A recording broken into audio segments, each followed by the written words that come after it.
Times of great political strife have proven to spark thought-provoking media, songs, and movies. So given BLM and racism in the national spotlight, some short films have emerged to give their powerful statements on the matter.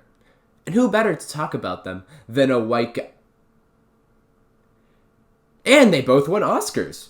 Never mind, there is no one better. Here we go. Let's start with Skin, a 2018 release that you can find right here on YouTube. And I will include that link in the description so you can experience it firsthand. It's only 20 minutes long, and it is hilarious as it nears its climax. Now, at first you are probably confused.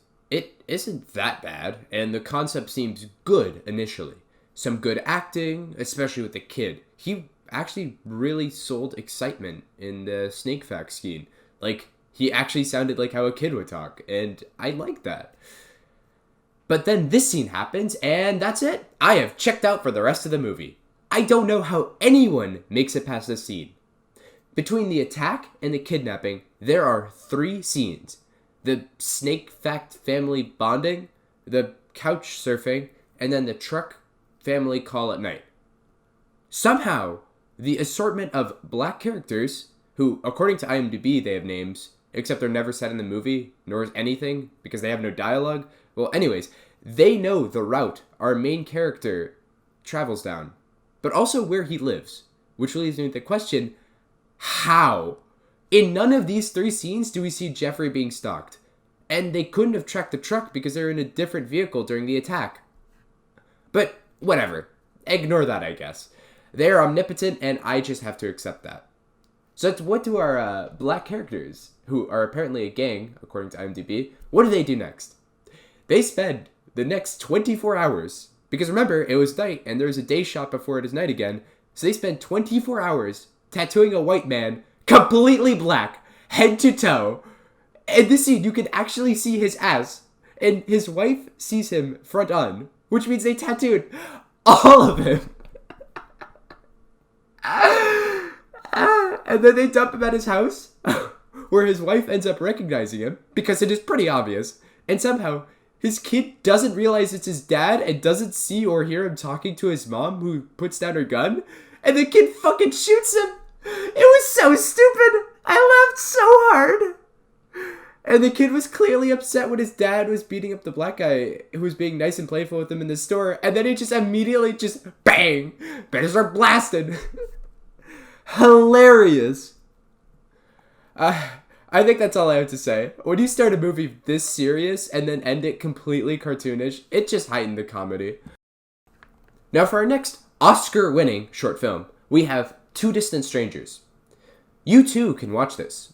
I wouldn't recommend it. The cop did make some funny faces at times, but it pales in comparison to Skin. See what never mind. It is Groundhog's Day and police brutality. And, yeah. A few eagle-eyed among you may have noticed that, so, would it shock you if this movie was incredibly pandering? Some more magic tobacco in your pocket, or you just happy to see me? Listen, only people happy to see cops are white people and other cops. I'm What? sorry. What's the real reason you became a cop, man? Not that brochure bullshit. As for other aspects, the acting was okay. Joey Badass, yes, I know. He was actually good in Mr. Robot, and here he's just, The same can be said for the music. It's incredibly generic. You can switch it out with anything. Down the street. Do you want to go out and get some?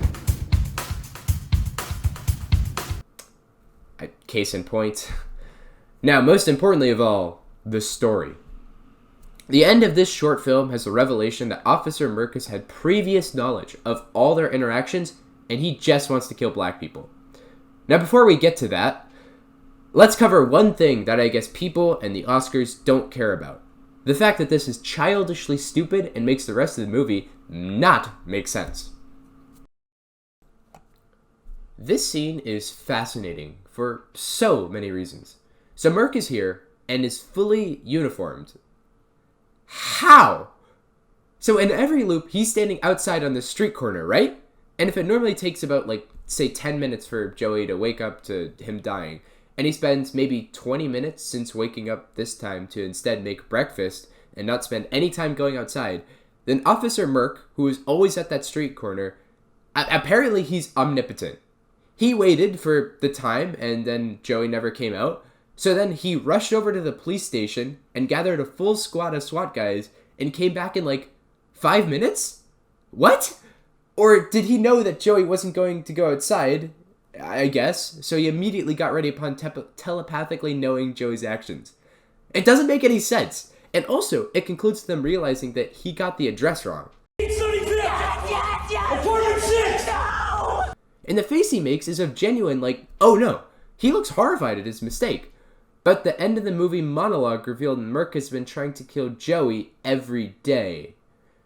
Merk is aware of previous days like Joey. Why should he be horrified? Shouldn't he smile or something? Like, I get this is to prove a point that police can get wrong addresses and police brutality, but it doesn't make sense with Merk being here and with his character revelation. And keep in mind, this is the only time we see this happen in the movie, like, where they break into his apartment. And the point is to show that Merk and the police are coming to kill him for being black no matter what. And I added "and the police" there because of the one scene where Merk doesn't kill him. Merk tells him to get lost, and then other cops happen to shoot him. This is important to note because it means that the message of this movie is that it's not just Merk. He represents all cops because all of them try to kill Joey. Every cop is a murderous, savage, racist, loser who cannot be redeemed. They all try and kill Joey for being black. The first time I watched this, I laughed. I thought it was very stupid. I thought it was actually incredibly funny that this won awards. And now, yeah, I'm a little less confident about that. I'm not sure if you guys are aware of what happened in 2014 with the NYPD cop shootings, but that perpetrator, the guy who did it, he wrote beforehand, quote, "I'm putting wings on pigs today. They take one of ours, let's take two of theirs." This kind of rhetoric that this short film puts out there, I don't see how you can't make the very obvious connection. Now, I'm not saying they did this. Obviously, this was 6 years before. But this kind of rhetoric, of course it's going to inspire people to do stuff like this. I mean, fuck, dude. If you honestly believe that this is what all police are like and there's nothing you could do about it, people are just... It should be a shock when people go out and do this stuff. But whatever, I guess. If I'm to truly believe that any of these people or movie defenders or the makers of this movie, if they care about political change, then they're stupid or they just don't actually care and they just want to pander. Because this rhetoric changes no one's minds for the better. You'll see my Rittenhouse video for more on that take. In the end, the takeaway from all of this, first to any aspiring filmmakers, then I guess to everyone else, is it doesn't matter how hard you try as long as you pander to the right people. I also want to take a moment to say sorry for the lack of videos. Busy's definitely been part of it, and also some other stuff. Ironically enough, I was working on a Corona video, and then I actually got Corona itself, so that's fun. But I'm sorry, I'll just have to try and get back and finish my work. See you guys later. Have a great day.